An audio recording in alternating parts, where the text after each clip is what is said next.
Hello friends, welcome to Ashitha's kitchen. இன்றைக்கி நம்ம என்ன பார்க்க போகிறோம்னு பார்த்தீங்கன்னா, உருண்டை குழம்பு தாங்க பார்க்க போகிறோம். பருப்பு உருண்டை குழம்பும் அதுக்கு சைட் டிஷ்ஷாக கீரையும் தாங்க பார்க்க போகிறோம். கொத்துக்கீரையும் வைக்க போகிறோம் இன்றைக்கி. இப்போ பருப்பு உருண்டை குழம்பு எப்படி வைக்கிறதுன்னு பார்த்தீங்கன்னா, கடலைப்பருப்பை நல்லா ஊற வச்சுக்கோங்க.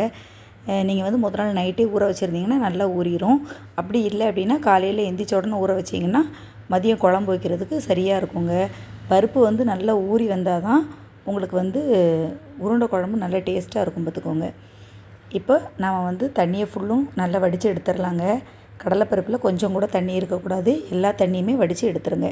எடுத்துட்டு இப்போ இதில் என்னெல்லாம் போட்டு அரைக்க போகிறோம்னு பார்த்தீங்கன்னா, உருண்டை குழம்புக்கு 2 காஞ்ச மிளகாங்க. காரத்துக்கு தக்கன நீங்கள் காஞ்ச மிளகா போட்டுக்கோங்க. 2 காஞ்ச மிளகா, அதுக்கப்புறமா கொஞ்சமாக ஜீரகம், அதுக்கப்புறம் பார்த்திங்கன்னா கொஞ்சமாக சோம்பு. ஜீரகத்தை விட சோம்பு கொஞ்சம் ஜாஸ்தி எடுத்துக்கோங்க. பெருஞ்சீரகம்னு சொல்லுவாங்கள்ல, அது கொஞ்சம் கூடுதலாக எடுத்துக்கலாம். அதுக்கப்புறம் பார்த்திங்கன்னா பூண்டு கண்டிப்பாக எடுத்துக்கோங்க. ஏன்னா கடலைப்பருப்பு போடுறதுனால அது கொஞ்சம் கேஸ் ட்ரபிளுங்கிறதுனால 2 பூண்டு எடுத்துக்கோங்க. நல்லா 2 பல் பூண்டு போட்டுக்கோங்க.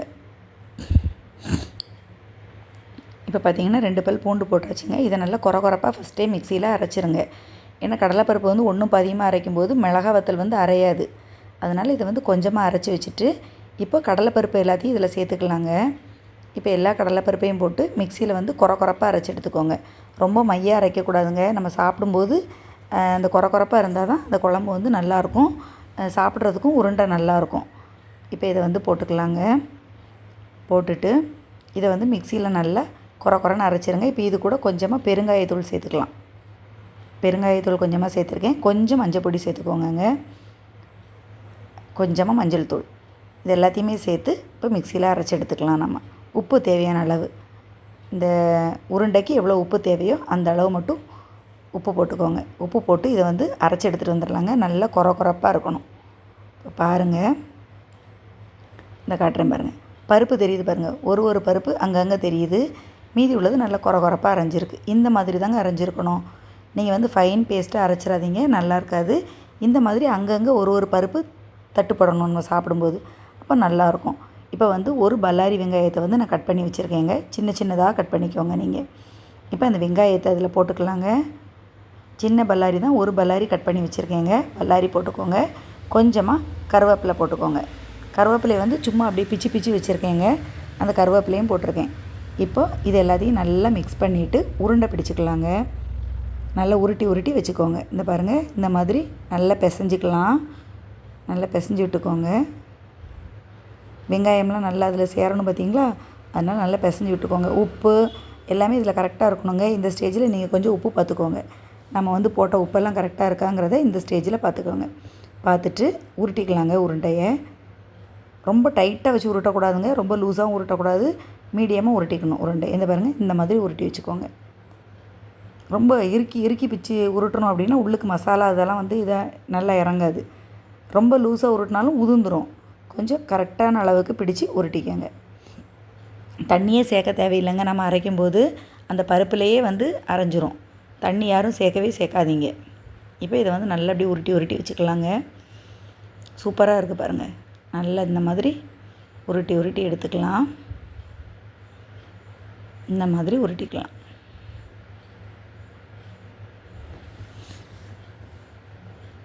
இப்போது இது தேவையான அளவு உங்களுக்கு எவ்வளோ உருண்டை தேவையோ அந்த அளவு உருண்டை உருட்டிட்டு கொஞ்சமாக நம்ம வச்சுக்கணுங்க. இந்த பருப்பு சேர்த்து வச்சுருக்கோம் பார்த்திங்களா, இதை கொஞ்சமாக வச்சுட்டு குழம்புல கொஞ்சமாக மிக்ஸ் பண்ணி விட்டுறணும். குழம்புல கொஞ்சம் மிக்ஸ் பண்ணி விட்டோன்னா அந்த ஒரு கடலைப்பருப்பு தனியாக இருக்கும். அது குழம்பு நல்லா டேஸ்ட்டாக இருக்கும். பாருங்கள், இந்த மாதிரி உருட்டி வச்சுக்கோங்க. சிலவங்க என்ன பண்ணுவாங்கன்னு பார்த்தீங்கன்னா, இந்த உருண்டையை இட்லி தட்டில் வச்சு வேக வச்சு குழம்புக்குள்ளே போடுவாங்கங்க. இது நீங்கள் அந்த மாதிரி போடவே வேண்டாம். நீங்கள் வெறுமனே போட்டாலே அடியில் பிடிக்காமல் கொஞ்சம் தீயை சிம்மில் வச்சு போட்டிங்கன்னாவே உருண்டை குழம்பு சூப்பராக இருக்குங்க. நம்ம வேக வைக்கவே தேவையில்லை, அப்படியே தூக்கி குழம்புல போட்டுடலாம். இப்போ பாருங்கள், நான் உருண்டை பிடிச்சிருக்கேன். எனக்கு 8 உருண்டை வந்திருக்குங்க. ஒரு குட்டி உருண்டையும் வந்திருக்கு. 8 உருண்டையும் ஒரு சின்ன உருண்டையும் வந்திருக்கு. கொஞ்சமாக இந்த பாருங்கள் எடுத்து வச்சுருக்கேன். ஒரு உருண்டை உருட்டுற அளவுக்கு எடுத்து வச்சுருக்கேன். இப்போ இதை நான் குழம்புல கலக்கி விடுறதுக்காக எடுத்து வச்சுருக்கேங்க. இப்போ பாருங்கள், ஒரு பாத்திரத்தை அடுப்பில் வச்சுக்கலாங்க. எண்ணெய் கொஞ்சமாக விட்டுருக்கேன். எண்ணெய் காஞ்ச உடனே அதில் கொஞ்சமாக கடுகு சேர்த்துக்கலாங்க. கடுகு நல்லா பொரிஞ்சிட்டு பாருங்கள். அப்புறம் வெந்தயம் கொஞ்சோண்டு சேர்த்துருக்கேன். வெந்தயமும் கொஞ்சம் பொரிஞ்சு வரட்டுங்க. பொரிஞ்சு வந்ததுக்கப்புறம் கொஞ்சம் வெங்காயம் சேர்த்துக்கலாங்க. சின்ன வெங்காயம் வந்து கட் பண்ணி வச்சுருக்கதை போட்டுக்கலாங்க இதில். அதையும் போட்டு நல்லா வதக்கிக்கோங்க. நல்லா வதக்கிட்டு கருவேப்பிலை 2 கருவேப்பிலை போட்டுக்கோங்க. போட்டுட்டு நல்லா வதக்கிக்கலாம். நல்லா வதக்கிக்கோங்க.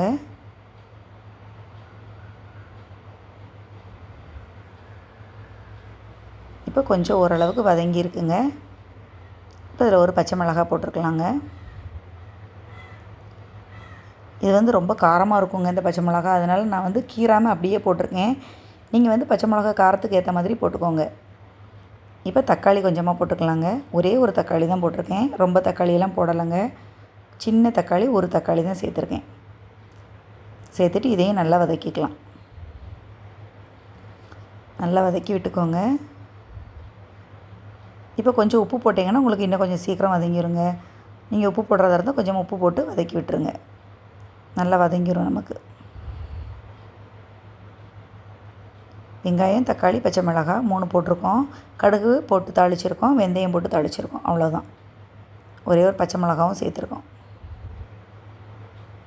நல்லா இந்த மாதிரி வதக்கி விட்டுக்கோங்க. வதக்குனதுக்கப்புறமா இதில் வந்து கொஞ்சமாக மிளகாத்தூள் சேர்த்துக்கலாங்க. மிளகாத்தூள், மல்லித்தூள், மஞ்சள் தூள்.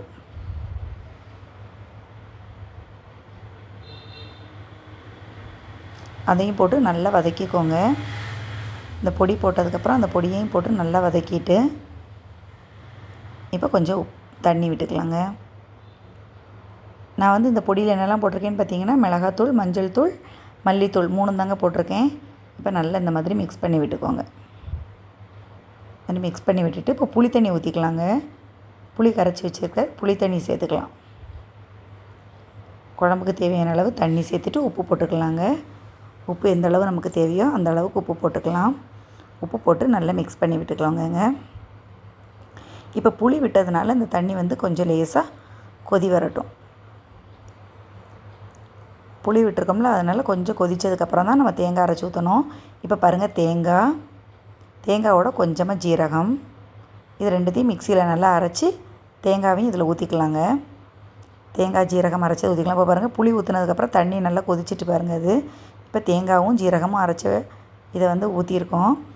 இப்போ நான் கொஞ்சமாக எடுத்து வச்சுருந்தேன் பார்த்தீங்களா, பருப்பு உருண்டை குழம்புக்கு உருண்டை பிடிக்கிறத. இப்போ இதில் கொஞ்சமாக தண்ணி சேர்த்துக்கலாம்.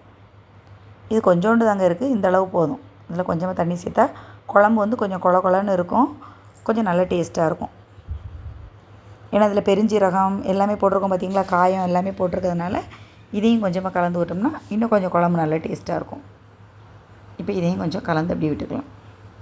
இந்த பருப்போடு எல்லாத்தையும் சேர்த்து ஊற்றிக்கலாங்க. ஊற்றிட்டு இதையும் சேர்த்து விட்டுக்கோங்க. இப்போ இது வந்து நல்லா கொதித்து வந்துருச்சு பாருங்கள். குழம்பு வந்து நல்லா கொதிச்சிருச்சு பாருங்கள். இப்போ வந்து ஒரு உருண்டையாக உள்ளே சேர்த்துக்கலாம்.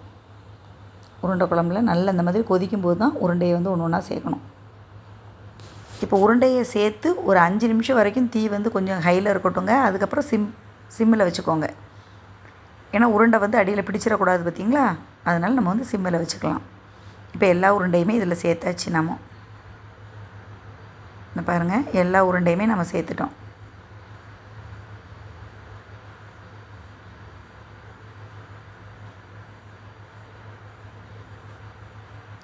உருண்டை வந்து நீங்கள் கரண்டியை போட்டு கிண்டிகிட்டே இருக்கக்கூடாதுங்க. கிண்டினீங்கன்னா உருண்டை வந்து உடஞ்சிரும். உடையாமல் அப்படியே வந்து மூடி வச்சு எடுத்துட வேண்டியதுங்க. நம்ம பருப்பு உருண்டை குழம்பு ரெடிங்க. இப்போ வந்து பார்த்தீங்க அப்படின்னா நம்ம கொத்திக்கீரை தாங்க வைக்க போகிறோம். இதுக்கு வந்து நான் தண்டுக்கீரையை வந்து இந்த மாதிரி குட்டி குட்டியாக நான் வந்து எடுத்து வச்சுருக்கேங்க, கட் பண்ணி. இப்போ வந்து ஒரு கடாயில் கொஞ்சமாக எண்ணெய் விட்டுக்கலாங்க. எண்ணெய் விட்டு எண்ணெய் காஞ்சதுக்கப்புறம் கொஞ்சமாக கடுகு சேர்த்துட்டு கீரையை வந்து போட்டுக்கலாங்க. இந்த கீரையோடு சேர்த்து அப்படியே வெங்காயத்தையும் சேர்த்துக்கோங்க, பச்சை மிளகாவையும் சேர்த்துக்கோங்க. எல்லாத்தையுமே பச்சையாகவே போட்டிருக்கோம். போட்டுட்டு இந்த மாதிரி பெரட்டி தண்ணி வந்து விட வேண்டாங்க. நமக்கு இந்த தண்ணியே வந்து போதும். கீரையில் இருக்க தண்ணியே வந்து உங்களுக்கு கரெக்டாக இருக்கும். இப்போ அதை மூடி வச்சுருங்க. ஒரு மூடி போட்டு மூடி வச்சிட்டோன்னா கொஞ்சம் வேகட்டுங்க. இப்போ பாருங்கள், கொஞ்சம் ஓரளவுக்கு இந்த அளவுக்கு நமக்கு வெந்திருக்கு. இப்போ நம்ம வந்து இதில் தேங்காய் பூ சேர்த்துக்கலாம். பாருங்கள் கீரை வந்து நல்லா வெந்துருச்சுங்க. அவ்வளோதான். இப்போ பாருங்கள் தண்ணி கொஞ்சம் கூட இல்லை நமக்கு. கொத்திக்கீரையும் ரெடி ஆயிடுச்சுங்க. உருண்டை குழம்புக்கு கொத்திக்கீரை ரொம்ப சூப்பராக இருக்குங்க. செம காம்பினேஷனாக இருக்குங்க. ட்ரை பண்ணி பாருங்கள் மறக்காமல். அக்ஷிதாஸ் கிச்சனை சப்ஸ்கிரைப் பண்ணிடுங்க. பாய்ங்க.